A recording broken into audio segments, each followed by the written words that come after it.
Press meet YSR party వాళ్ళు పెట్టినారు. Okay,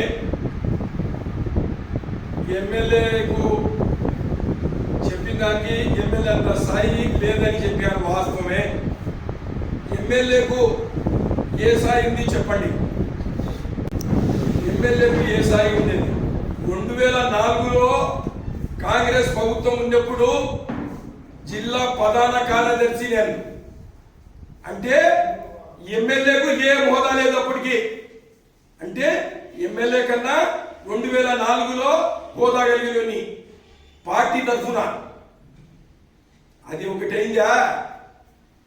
ఎవరికైనా కానీ ప్రజలు ఎన్నుకున్న ఎమ్మెల్యే అన్నాక, అప్పట్లో ఉన్నారు సీతారామయ్య గారు ఎమ్మెల్యే గారు, కొందరు ఎమ్మెల్యే నీతి నిజాయితీగా వాళ్ళ పని ప్రజలకు సేవ చేయాలా, ఏడాయినా ఉంటే పనులు చేసి ప్రజల గురించి ఆలోచించి పైన ముఖ్యమంత్రులు ఉన్నారు ముందు. అప్పుడు విమర్శించలే, ఏ ఎమ్మెల్యే కూడా ఎవరు విమర్శించలే. ఎమ్మెల్యే అంటే ఏంది? అర్హత ఉండాలా. మళ్ళా 2009లో జిల్లా ఉపాధ్యక్షుని తెలుగుదేశం పార్టీలో మా అన్న పుత్త నరసింహాడిన నాకు ఆ రేంజ్లోనే పెట్టాడు. 2004లో కార్యదర్శి పోషిపించింది పుత్త నరసింహాడిన, ఉపాధ్యక్షుని పదవి ఇప్పించింది పుత్త నరసింహాడిన. అంటే అప్పుడు ఇచ్చిన హోదా జిల్లా హోదానే. మళ్ళా 2014లో 13లో ఇచ్చి 18 వరకు సర్పంచ్గా ఉన్నా. నరసింహాడిన సర్పంచ్గా చేసినాక ఆ హోదా ఇచ్చాడు. సర్పంచ్గా ఉండి ప్రజాసేవ చేయి, ప్రజలకు ఎప్పుడు ప్రజలలో ఉండాలని చెప్తే ఎమ్మెల్యే అప్పుడు ఎమ్మెల్యే అయినా కూడా వర్కులు చేయలే. కమలాపురం పంచాయతీలో 1.5 కోటి నుంచి 2 కోట్లు సిమెంట్ రోడ్లు చేసిన. డంపింగ్ యార్డు 25 లక్షల నుంచి 30 లక్షలు డంపింగ్ యార్డ్ చేసి ఎరువు రైతులకు సప్లై చేసిన. స్కూల్ పిల్లలకు వాసన రాకూడదని కుబ్రంపల్లి, అక్కంపేట్, నీలాపూర్, సంటూరుపోయే వాళ్లకు వాసన రాకూడదని ఒక బృందావనం గార్డెన్ మాదిరి చేసిన. అభివృద్ధి చేసింది నేను. ఇప్పుడు ఆ కులగొట్టి అన్ని లక్షలు నాశనం చేసి దిబ్బ మాదిరి చేశాడు. అంటే ఎమ్మెల్యేకు హోదా లేదా అని పెట్టి ఏడైనా ఎకరా కొని అది గలీజ్ చెత్త అంతా పక్కన వేసేదానికి హోదా లేదా? 40 లక్షలు పైప్ లైన్ ఏట్లో నుంచి నీళ్లు రాకుంటే సర్పంచ్ హోదాలో 40 లక్షల పైప్ లైన్ వేసి ప్రజలకు నీళ్లు లేకుండా 5 సంవత్సరాలు సేవ చేసిన. అంటే మా నాయకుడు పుత్త నరసింహాడిన చెప్పినట్టు ప్రజల కోసం సేవ చేయాలా? దుర్మార్గంగా ఇసుక తోలుకొని ఫ్లాట్లు, డీకేటీ పట్టాలు నేను నా జన్మలో కూడా ఒకటి కూడా తాగలే 20 సంవత్సరాల రాజకీయంలో. గోరిల్ పక్కన అప్పట్లో ఎమ్మెల్యేలు ఉన్నారు, ఎవరు కూడా రోడ్డు వేయలే, రూములు కట్టలే. ఇటాచి పోయినా కూడా నేను కట్టిన 30 లక్షలతో రూములు వేపించిన. ఇటాచి పోయినా కూడా కూలదు. ఇప్పుడు ఒక ట్రాక్టర్, ఒక సైకిల్ మోటార్ తగిలితే కూడా మీ కాలువ డైరెక్ట్ చేసింది కూలుతాయి. అట్నే మళ్ళా 30 లక్షలది దర్గా పక్కన కట్టే. ఇప్పుడు దానికి కూడా ఇటాచి తీసుకొని ఎక్కించండి. నా రాజకీయాన్ని రాజీనామా చేసి ఇంట్లో కూర్చుంటా. ఎమ్మెల్యే 2014లో 1 చేయలే. లైట్లు 2014 నుంచి 18 వరకు ఈదిన ఎల్ఈడి బల్బులు వేపించిన. మీరు వేపించారా? బేబీ లేదు. నేను చెప్పిన అభివృద్ధి చెప్తానా మీకు? ఇప్పుడు నిన్న పూడికెళ్ళి తీసేదానికే నరసింహాడిగా మా నాయకుడు నాకు ఏ హోదాలో 2004లో నుంచి ఏ హోదాలో ఉండేది? కమలాపురం నిజవర్గం ప్రజలకు తెలుసు, మన నగర పంచాయతీ ప్రజలకు తెలుసు నేను ఏ హోదాలో ఉండేది.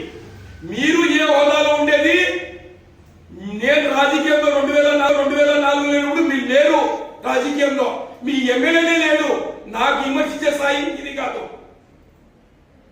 ఎప్పుడైనా కానీ ఇస్కియా కానీ ప్రజల సొమ్ము కానీ ప్రజల కాంచి లంచం కానీ నా రాజకీయ జీవితంలో దొంగగా ఎప్పుడైనా ఇసుక ట్రాక్టర్ కూడా ఒక ఇసుక ట్రాక్టర్ కూడా దొంగతనం చేసి తోలుకోలేనా? నేను నిజాయితీ పరుని. నా నిజాయితీకి మాట్లాడే హక్కు ఎవరికి లేదు.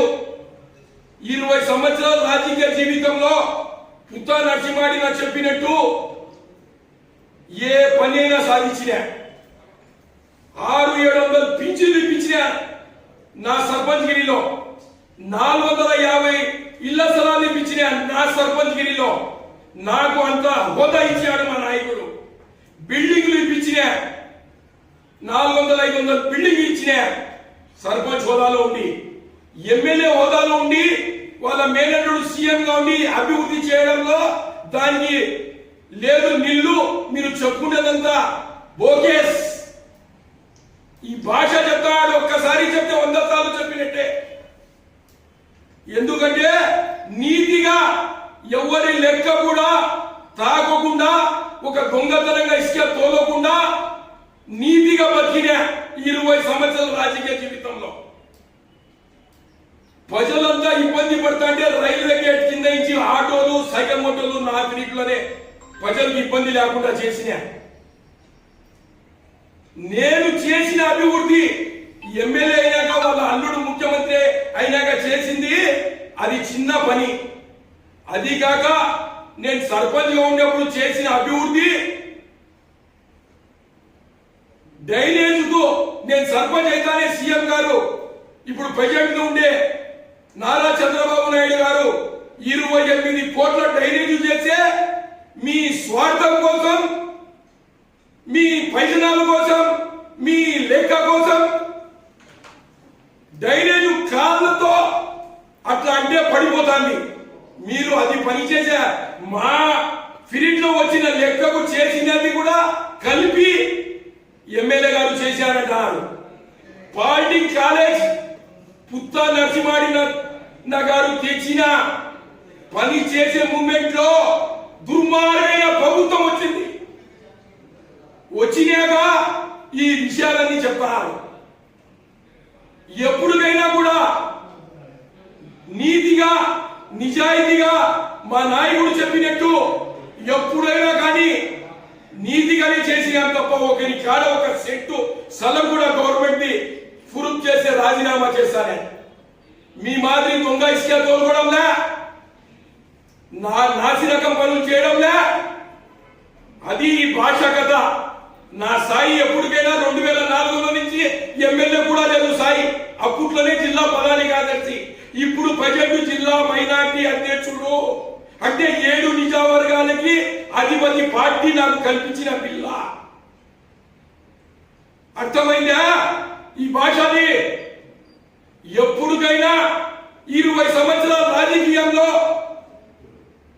విమర్శించే హక్కు అంటే ప్రజాస్వామ్యంలో ప్రతి ఒక్కరికి కూడా విమర్శించే హక్కు ఉంది.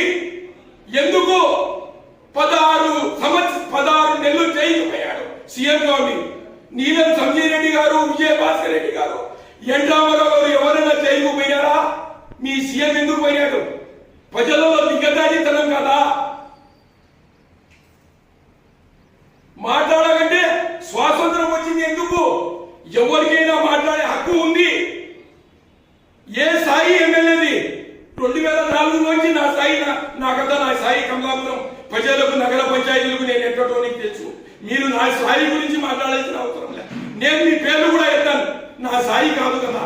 నేను ఎమ్మెల్యేది సీఎం ఇంకా మంత్రులు ఎత్తుతా. నా స్థాయి అట్లాంటి. ఇప్పటికైనా దయచేసి మనం అనేది ప్రజలకు ఎంత చేసినామో ఏమో. సర్పంచ్ అయితేనే 50 లక్షలు కూడిగా చెరువులో చేపించినాం. ఆ లెక్కంతా జేసీబీలకు అకౌంట్లలో వేసినాం. ఏ పరిస్థితుల్లో కూడా మనము నీతి నిజాయితీగానే చేసాం. దగ్గర పంచాయతీ ప్రెసిడెంట్ గా ఉన్నప్పుడు 3-4 కోట్లు అభివృద్ధి పని చేసిన. ఇది నా నైజం. ఇది నా సర్పంచ్గిరి పదవిలో మా నాయకుడు నాకు హోదా ఇచ్చింది. ఎప్పుడుకైనా 20 సంవత్సరాల నుంచి మా నాయకుడు నాకు ఎంత విలువ ఇచ్చి ఎంత పెట్టుకున్నాడో నా మనసు తెలుసు. ఎందుకు మా నాయకుడు అంత హోదా ఇచ్చాడంటే నాలో నిజాయితీ ఉంది, మీలో నిజాయితీ లేరు. విఎన్పల్లి మండలం, పెళ్లిమరి మండలం, సీగెందిన మండలం, కడప జిల్లాలో అన్ని భూ కబ్జా సాయిబులది పెట్రోల్ బంకులు అన్ని దోచుకున్న నాయకుడు మీ ఎమ్మెల్యే. ఎందుకు మాట్లాడు? నిజాయితీ ఉండేవాళ్ళు ఎప్పటికైనా మాట్లాడతారు. కమలాపురంలో ఒక సెంటు భూమి కానీ ఒకరిని ద్రోహం చేసినట్టు నిరూపించే రాజకీయాలకి సమాధి చేసి నేను రాజకీయంలో ఉన్నాను. జై పుత్తా నరసింహారెడ్డి, జై తెలుగుదేశం, జై చంద్రబాబు నాయుడు గారు, జై పుత్తా చైతన్య రెడ్డి గారు.